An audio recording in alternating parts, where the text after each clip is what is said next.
Srila Prabhupada Lilamrita, Uniting Two Worlds, Volume 6.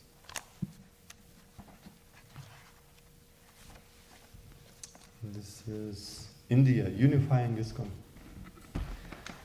As the third annual international festival approached, the long-standing problems of various discontented parties awaited settlement in the court of the GBC.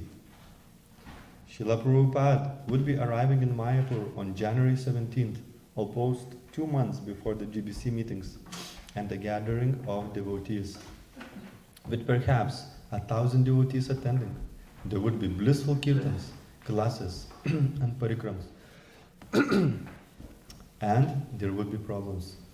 Prabhupada made it clear that the proper way of settling the controversies was not by gossiping about them, not by pressing him for a ruling, but by trusting in the GBC.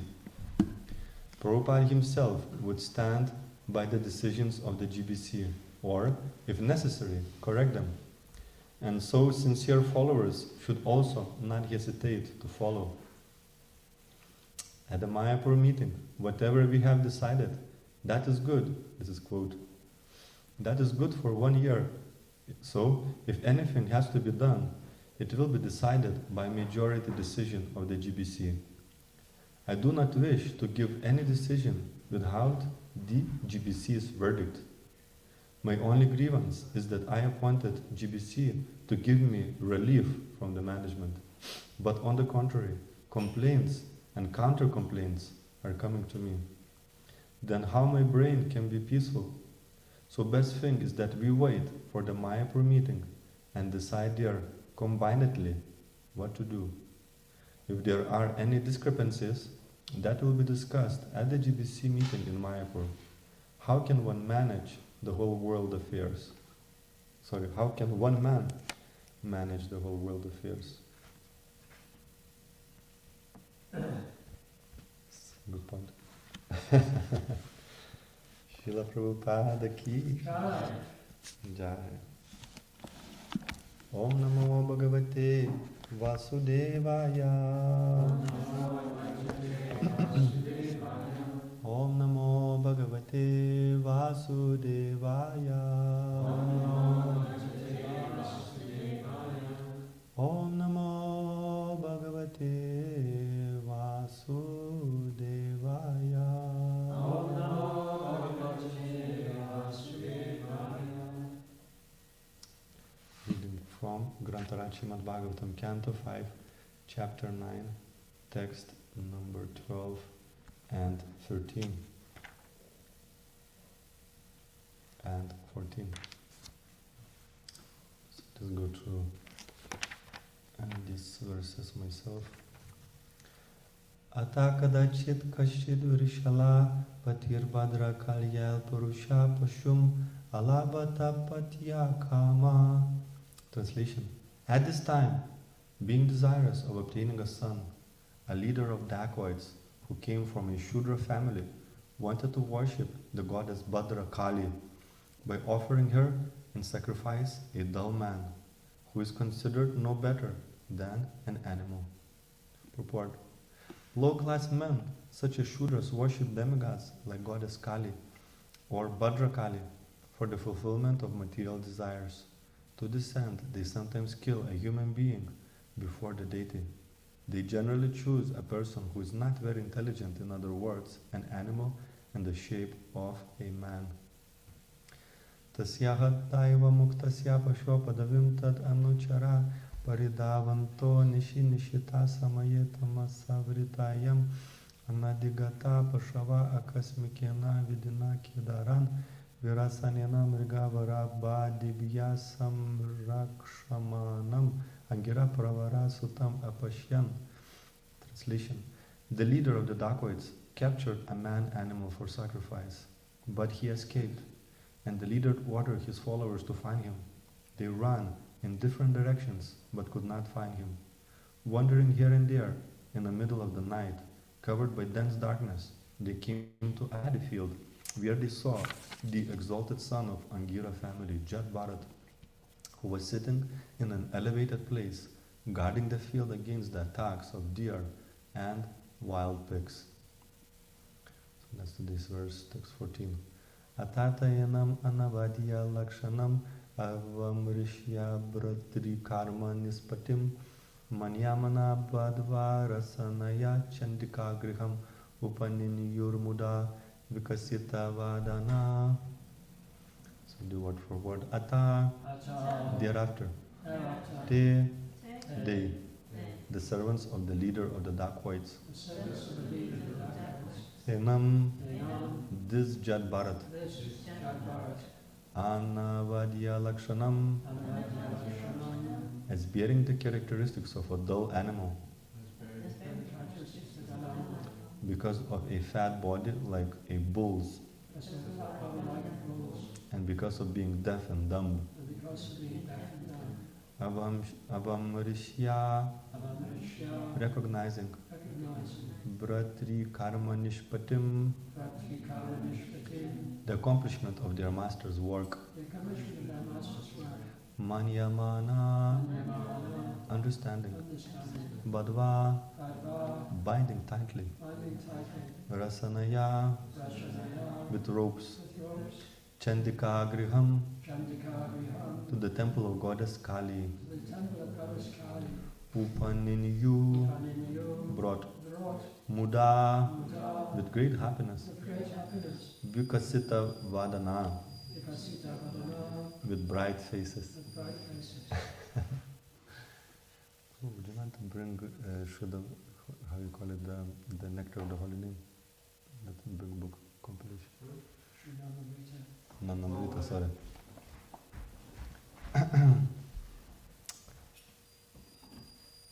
Translation and purport. By His Divine Grace, A.C. Bhaktivedanta Swami, Prabhupada Ki. Jai. Thank you. The followers and servants of the dacoit chief considered Jat Bharat to possess qualities quite suitable for a man-animal, and they decided that he was a perfect choice for sacrifice. Their faces bright with happiness, they bound him with ropes and brought him to the temple of goddess Kali. Purport. In some parts of India, animalistic men are still sacrificed before the goddess Kali. However, such a sacrifice is only performed by Shudras and dacoits. Their business is to plunder the wealthy, and to become successful, they offer an animalistic man before the goddess Kali. It should be noted that they never sacrifice an intelligent man before the goddess.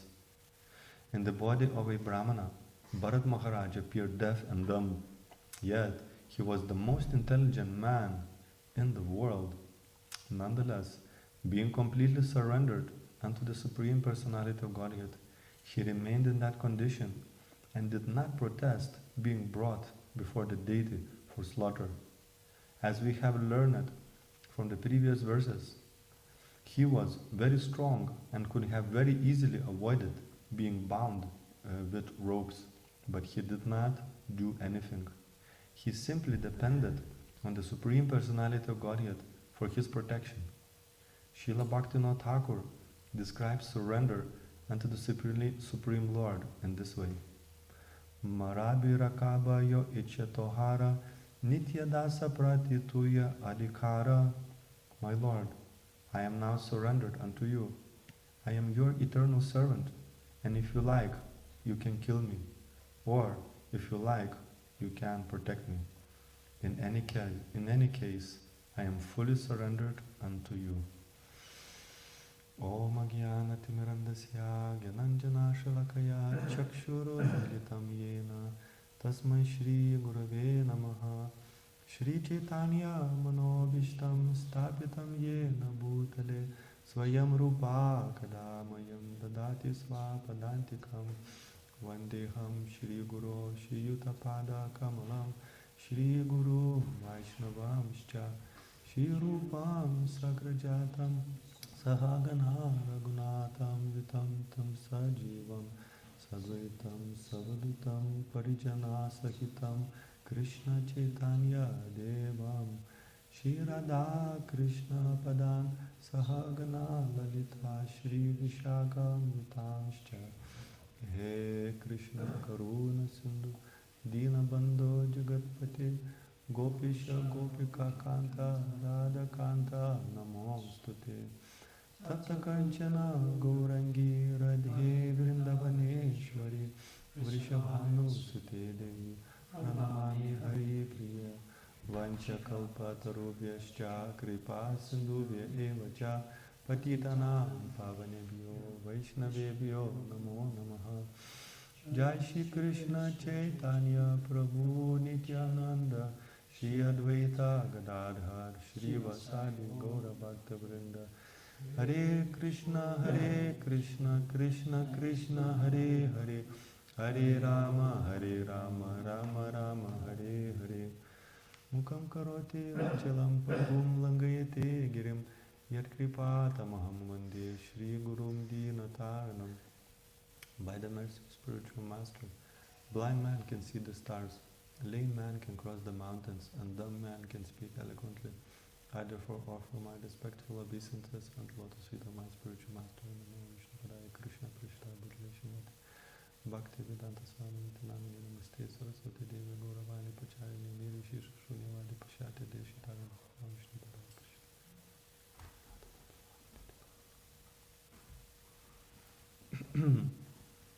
So the translation again. The followers and servants of the Thakur chief considered Jat Bharat to possess qualities quite suitable for a man-animal, and they decided that he was a perfect choice for sacrifice. Their faces bright with happiness, they bound him with ropes, and brought him to the temple of goddess Kali. So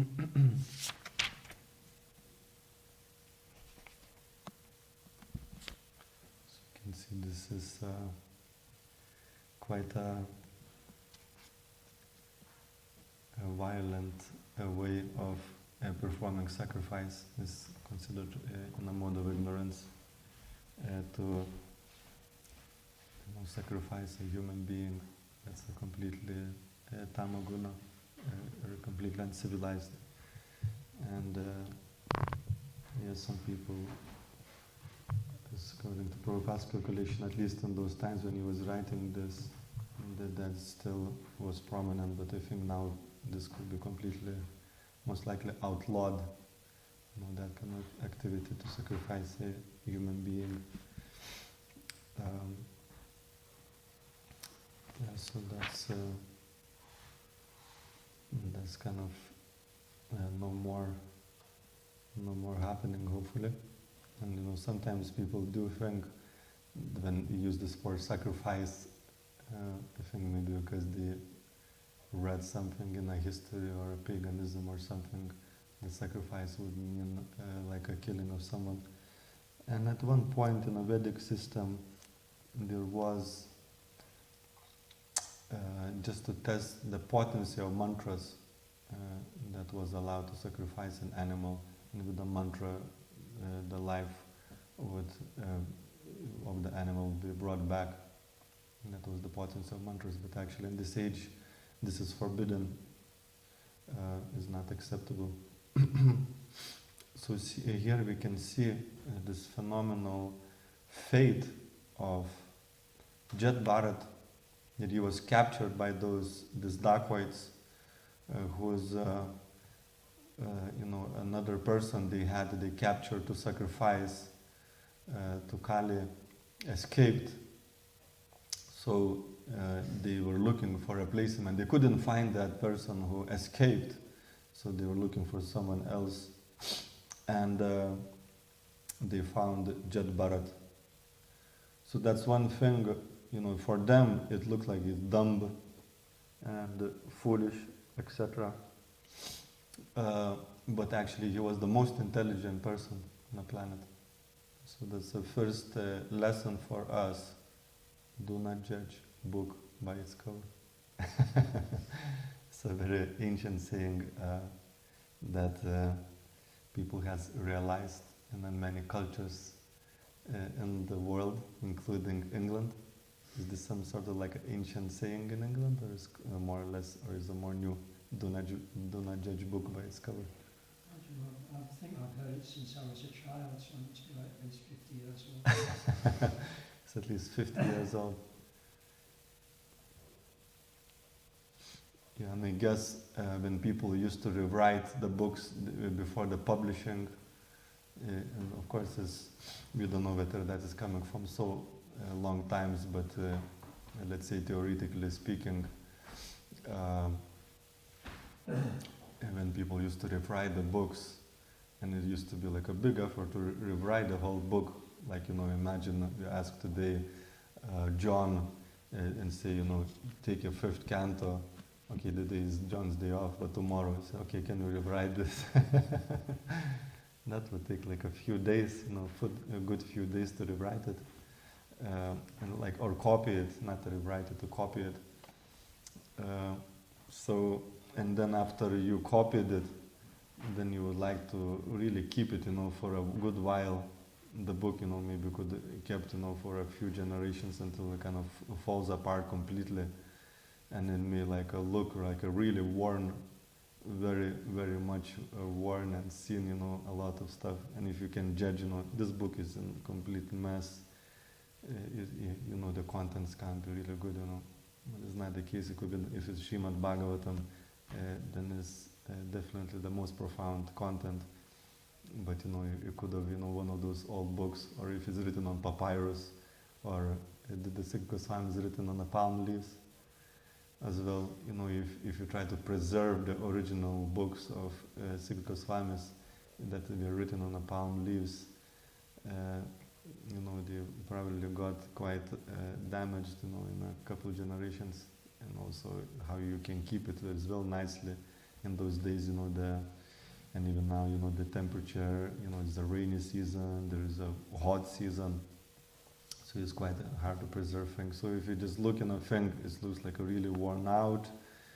It says, do not judge the book by its cover, because this book would be the most profound thing, could completely transform and change your life. And it's a very, very important principle in spiritual life. And these dacoits, obviously, they didn't have this understanding. Their consciousness was very low. They're considered like obviously, sometimes we read as Shudra, etc. It looks like a very judgmental thing, but actually, it's for the sake of convenience. A certain terms is used in a Vedic literature to identify, a level of consciousness, or an appropriate type of behavior, or one's inclination. So it can have a positive and it can have a negative effect as well, depending how it is used. And we know that spiritually, there is we all the same spirit soul. In a sense, qualitatively, we are all completely the same. And Krishna is even himself is qualitatively the same, but he is unlimited in his powers. However, when we take birth, according to our karma, we have a different kind of capacity, inclination and nature and influence of the modes of nature acting upon us. So in order to transcend something, you need to identify the symptoms of that that human being or that influence in order to rise above, develop something higher, or material conditioning is considered like a sickness or disease, acting out of our natural consciousness of pure devotion to Krishna is considered like a disease condition. So to recognize disease, okay, this is the influence of ignorance, this is influence of passion, this is combination of both, this is the influence of mode of goodness. So to identify that and see that, and to recognize what is the situation is very helpful. So therefore, if the influence is like this is the recommended work for this person, this is the recommended profession, this is the recommended activity and action and etc. is very helpful.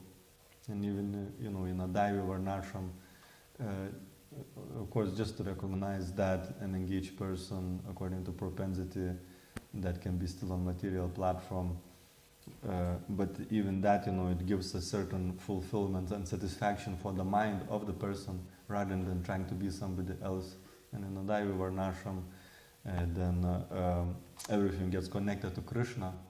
So those material differences in Daivi Varnashram becomes cleared, because if like a person who is, has got the Shudra mentality, then or inclination just to labor and work and craftsmanship, if that is used in Krishna service, and there is an intellectual who is not doing a Krishna service, so that intellectual is considered, lower actually in terms of consciousness than a person who is just likes doing basic work for Krishna is most elevated. And of course, then a pure devotion is then whatever pleases to the Lord. You're prepared to do that even if it's outside of your nature. Like Bhaktivinoda Thakur says, my greatest happiness is to undergo a trouble in devotional service and undergo difficulty. So here we see this, that those dacoits, they didn't have, any transcendental understanding. They couldn't recognize who is an elevated person, Jat Bharat, and actually nobody could recognize in Jat Bharat's situation. But for us, a lesson is that we should not be see by externals, and this is also instruction, a nectar of instruction, that a pure devotee, it may have a firm body, it may have whatever, some incapacity in some way, etc. But it should not be judged according to that incapacity. It's actually it's like a Ganges. In a Ganges, various dirty things may be floating there, but it doesn't contaminate the Ganges. The Ganges is always pure because it's coming from the lotus feet of the Lord. So therefore, we also need not to be like we don't know who are people around us. We don't know who they are. And ultimately, everybody is a pure devotee of the Lord. So we need to be like a very careful. And the one of the most important principles to see in others is their surrender to the Lord, surrender to the Lord's service, and maybe some other qualities may be lacking. One has to offer respect. And it's very important message is there in Dhruva Maharaja's situation. It was before he became a pure devotee. He was still a little boy when his mother or stepmother said, he was wanting to go on the lap of his father, and his mother said, "Where do you think you are going? If you want to get on the lap of, Maharaj Uttanapada, first you have to die and take another bird from my womb, and then you can get on the lap." It was a very, very insulting words that she said. And later on, that boy, Dhruva Maharaj, became a pure devotee. After, he went to the forest, got a mantra from Narada Muni. He was still materialistically motivated, but he perfected his life and become a pure devotee. So, therefore, excuse me. Later on, his stepmother had to suffer. She kind of had. Don't remember what was exactly the details. Basically, she had to die, and it was considered as a reaction to Dhruva Maharaj's, because of offending Dhruva Maharaj. While still he was in a conditioned state, She wasn't a pure devotee, but she offended this person who later on became a devotee, pure devotee, and she had to suffer for it. So how careful we need to be in association of devotees, because we don't know who we are, who other devotees are. Of course, we are everybody pure devotee in its pure state, but at the moment we are very conditioned in many ways, influenced by the mode of passion, ignorance, and even goodness. But these are material conditioning, but pure soul is there. So therefore, this respect has to be there. It's very important to cultivate respect for others and appreciation, because otherwise we have a goal, at least theoretically, to develop pure love of Krishna. So by not offering respect, we can compromise that goal or make it much more distant from us, kind of postponing to the distant future. And the most fundamental thing to make a transition from anartha nivriti into nishta, as His Holiness Shivaram Swami is emphasizing again and again in recent lectures, and in general devotees emphasize that. And it's there, we recite it every day. Trinada Pisunichana, Tarora Pisa Vishna, Manina Manadina Kirtaniya Sadahari. One should chant the holy name of the Lord in a humble state of mind, thinking oneself lower than a straw in the street. One should be more tolerant than a tree, devoid of all sense of false prestige, and should be ready to offer all respect unto others. In such a state of mind, one can chant the holy name of the Lord constantly. So it's not an accident that this verse is given, and Prabhupada given to us, and we are reciting it every single day. You should learn this verse, of course, if you haven't learned it yet, and translation of it. And actually Lord Chaitanya is asking to wear this verse on our necks for continuous remembrance.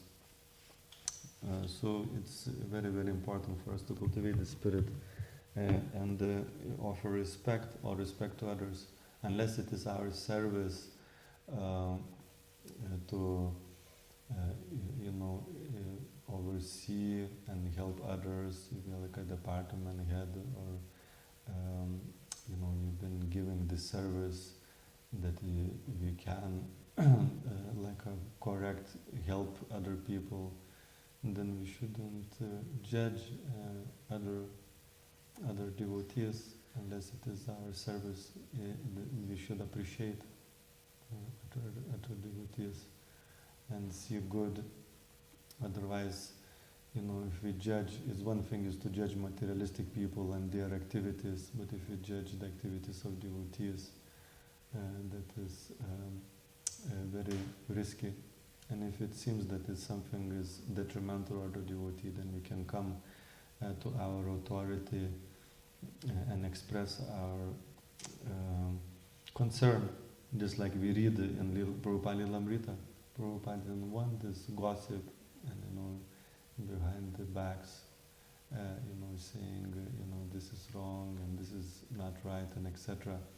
He wanted it to be resolved, so it's okay to express the concern and some difficulty that may be, but at the same time it has to be done in a right way, otherwise we will compromise growth in Krishna consciousness.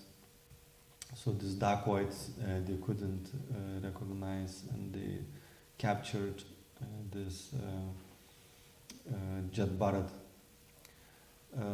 So another important thing, we don't know who we are surrounded with, so we have to be very respectful and careful. And then on the other hand, now the reaction of Jat Bharat when he was captured is very, very exemplary. He didn't protest too much, or not at all actually. He didn't protest at all when he was getting captured by these dacoits. Even he was very, very strong. a very, very strong person. And, he exemplified his highest level of surrender. Of course, it's a very elevated platform that he didn't protest, but it's something for us to look and to learn. And there is actually a definition of Lord Chaitanya of humility here. Something.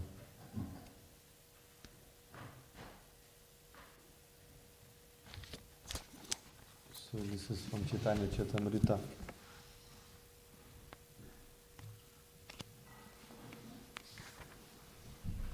Adi Lila 1726. To chant the holy name always, one should be humbler than the grass in the street and devoid of all desire for personal honor. But one should offer others all respectful obeisances. A devotee engaged in chanting the holy name of the Lord should practice forbearance like that of a tree. Even if rebuked or chastised, he should not say anything to others to retaliate. For even if one cuts a tree, it never protests, nor even if it is drying up and dying, does it ask anyone for water. One who thinks himself lower than the grass, who is more tolerant than a tree, and who does not expect personal honor, yet is always prepared to give all respect to others, can very easily always chant the holy name of the Lord. Raising my hands, I declare, everyone, please hear me. This is Lord Chaitanya speaking. String this verse on the thread of the holy name and wear it on your neck for continuous remembrance. One must strictly follow the principles given by Lord Chaitanya Mahaprabhu in this verse. If one simply follows in the footsteps of Lord Chaitanya and the Goswamis, certainly he will achieve the ultimate goal of life, the lotus feet of Shri Krishna. Of course, we cannot be on such elevated platform or we cannot imitate like a Jet Bharat that he was captured to be killed. And he said, okay, no problem. Actually, self-preservation is not outside of the realm of pure devotional service. So he was fully surrendered and he decided, okay, if I have to go, I have to go. He's already remembering Krishna. So he didn't protest, but if you do protest and run away, that is also not outside of pure devotional service. So self-preservation is allowed. And you can see there's another example when Kamsa took a sword and he was about to kill Devaki because he heard this prophetic prophecy from the sky that, do you know this, John, this prophecy? It said, you fool, Kamsa, you fool, you're driving your sister and her husband Vasudev on occasion of her marriage, but a child of her will kill you. And at this very moment, and it's interesting actually what is happening there, because Krishna is so merciful, and Kamsa was so nicely taking Vasudeva and Devaki very nicely back, to their home. The demigods were getting worried, Krishna is so kind because he's rendering this wonderful service to Devaki. He may actually be lenient because they invited him to come down to finish Kamsa off. And Kamsa is doing this very nice service. He thought, Krishna may become lenient and do not destroy Kamsa's influence. So Acharyas explain that demigods, they said, those words to provoke Kamsa to show his, real face, so that Krishna will definitely kill him when he descends. So they said these words, and then Kamsa took a sword and was about to kill Devaki. And then Vasudeva is described. He used some diplomatic words to actually preserve Devaki. He didn't think, okay, it's time for her to go. Maybe Devaki was thinking like this because she's a pure devotee. Okay, if I get killed, fine, it's time to go. But Vasudeva wasn't thinking like that. He was thinking, at this point, I have to somehow or another protect her life. So he did that. and used in diplomatic words, and then Kamsa let her go for the time being, and he promised to deliver all the kids, whenever a kid is born, to deliver to Kamsa. So we can see in these circumstances, there is a space for like a physically protecting and saving life, and etc. But, however, here is a very important point for us. When we get rebuked or chastised, this is Lord Chaitanya's explanation of the verse, because we recite it every day, but actually what it actually means, how do we apply this verse in our life?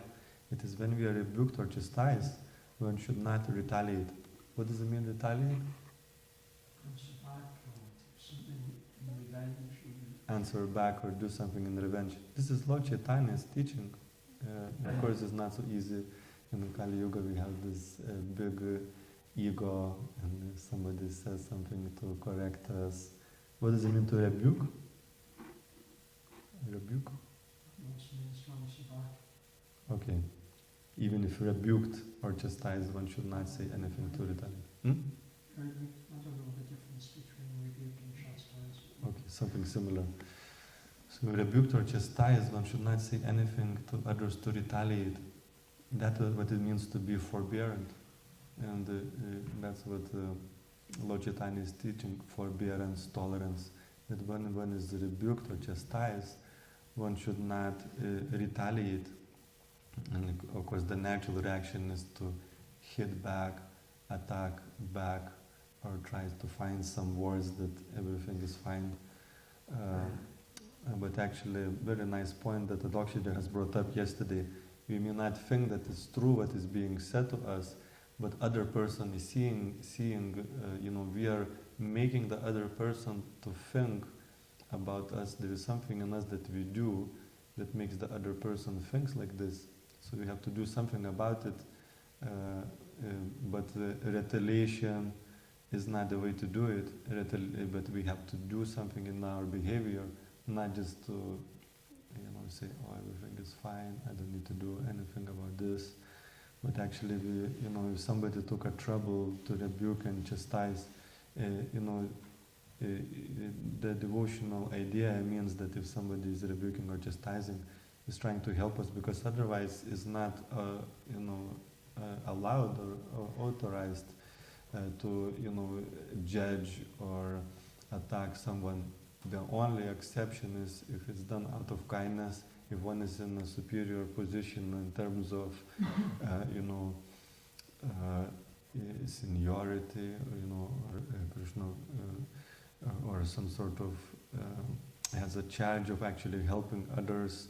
Then this one exception is there, that there is this tool called rebuking or chastising to help other person to improve. Because the Vedic system of education is not just we come and we just hear and learn and then we don't do anything about it. It's actually character development. It's one of the most fundamental things that is missing in a modern system of education, is a character development. We're not just Krishna consciousness just to learn the philosophy and give a nice class and sit down and we just, speak very nicely, philosophize and, give a wonderful classes and, get a PhD or that kind of thing. It's actually about character development, change your heart. And sometimes we need to, in order to do some change and develop some quality, we need to recognize what we are missing or what we are lacking. So sometimes somebody may say, Prabhu, we need to work on this. And if we just retaliate at that point, we miss the opportunity, then the things remain as they are. So we need to recognize, okay, I may be not ready, I just want to think for the things to stay as they are. But that is a suffering condition, because if things remain as they are, then nothing changes. We remain the conditioned soul. So if you want for things to change, we need either to develop a really strong drive for going forward in Krishna consciousness, and that is more advanced platform. But before that, what is explained in Nectar of Devotion is the inspiration to go forward in Krishna consciousness, in a Vaidya sadhana bhakti, is the instruction that is coming from spiritual master or on behalf of spiritual master. So somebody may deliver an instruction, because our spiritual master is on the other side of the world. We don't have enough yet, we don't have yet 10,000 gurus that Prabhupada wanted. There is a guru in every town and village, but we have many Shiksha gurus. We have a Shiksha guru, not yet in every town and village, but almost. Almost in every temple in the community there are devotees who are a little bit further, in a progress in Krishna consciousness. So when devotees usually have as well a very good, when somebody says something to us, is not this just come off the cuff. That means for a while devotee has been thinking about this. Usually it's for a good while devotee has been thinking about something that we need to improve or work on, and was very, very hesitant and didn't want to discourage us or disturb us and etc. But sometimes the opportunity arises or reaches a certain point, then something needs to be said very unwillingly, and as a matter of duty, and with the right motivation. And then when that is expressed, then we should not retaliate. It's not what Lord Chaitanya is asking. He says, bear this verse for continuous remembrance. Do not retaliate, but try to see the education. And even if it's, let's say, theoretically speaking, is completely wrong, what is being said, we have some room to improve. And Bhaktivedanta Purna Swami explains that if we get corrected for something we haven't done, that means the residue of the problem still remains in our heart, and Krishna has made this arrangement. So, of course, there is a work to be done on both sides. A person who is teaching as well has to be following themselves, and but usually natural reaction is to attack a person back. That's what it means to retaliate, is to attack a person back and find 10 reasons what they are doing wrong. But then there's nothing improves at that point. And then maybe a person needs to improve, but it should be done another time. Maybe another time, when we can, offer some feedback to the person, but not at the time when we receive. We should take it as a purification. Lord Chaitanya's associates, if somebody was always nice to them, they thought, he doesn't love me. If devotees would never receive any instruction or chastisement for Lord Chaitanya, they consider that Lord Chaitanya doesn't love them. Dvaita Acharya, he went out of his way just to get chastised by Lord Chaitanya, so he feels, now he actually really loves me. Devotees would be very distressed and unhappy if they don't get corrected. So this is, it's very elevated, of course, platform, but we have to learn from these, things. And personally speaking, I'm just preaching to myself. I'm worst here. And when I get corrected, my mind is just like protesting, is retaliating. But I learned at least not to say anything for the time being, and take it as a purification, because actually if you don't retaliate, you feel purification. You feel that you become cleansed. This is a very powerful method of cleansing. It's actually purification comes if you don't retaliate. If you do retaliate, we remain as we are. But if we don't retaliate and just look at what has been said, and it takes time to digest. And actually, even psychology says that there is this, people may deny it in the beginning, and of course that's not a very high devotional kind of consciousness. But at least if we did somehow another retaliate, because we are not very advanced necessarily, You should actually look at what is being said and try to work on it. It's a wonderful opportunity for purification. I experienced, when by Krishna's mercy, at times I am able, not to retaliate and just take it on board and say, thank you very much, even if the mind is saying this is not true, etc. But you say, okay, thank you so much. I will work on this. I will ponder on this. I will try to, improve. If you accept it like that, you feel so purified. You feel that something has been actually changed in your heart. It's a very, very powerful method, and of course we should reach the stage so we acting on this Vaidhi sadhana. If we accepted the Vaidhi sadhana process, that means we are accepting that I need an instruction. Because if we haven't accepted that, we haven't yet accepted the Vaidhi sadhana bhakti. Vaidhi means I don't want to do something. I haven't developed the spontaneous attraction, Raganuga bhakti, to Krishna consciousness yet. So that means it's regulative. And regulative means there is something I don't want to do.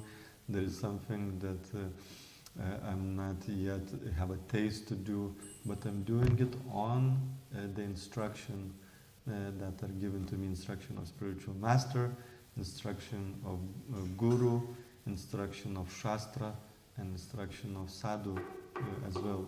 It's a very, very important point.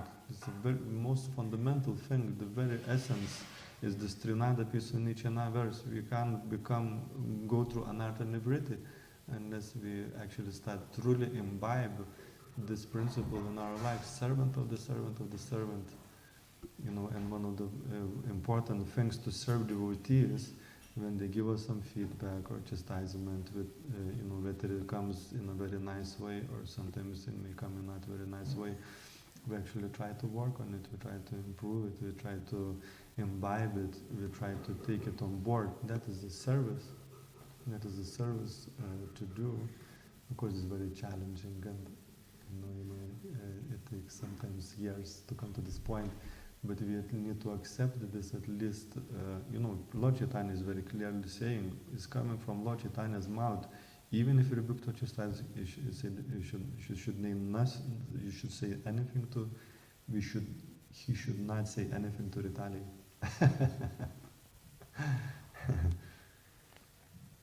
And then he's raising his hands. Lord Chaitanya is saying, everyone please hear me. String this verse on a thread of the holy name and wear it on your neck for continuous remembrance. Continuous remembrance means we should live this verse. Trinada Pisunichana. So this is some lesson from Jad Bharat for us today. Are there any questions or comments on this point? And please forgive me, I'm just preaching for myself. As I said, I'm like a worst. I retaliated many times. But whenever I didn't retaliate, I felt great, great benefit, lots of purification, and Lord Chaitanya, I felt was very pleased, and Nityananda was pleased, and that is, how Chaitanya shows love. He did actually at times corrected devotees and chastised devotees out of love. Any points? Maybe you like to retaliate. Well, thank you, Raghunath, for a nice class.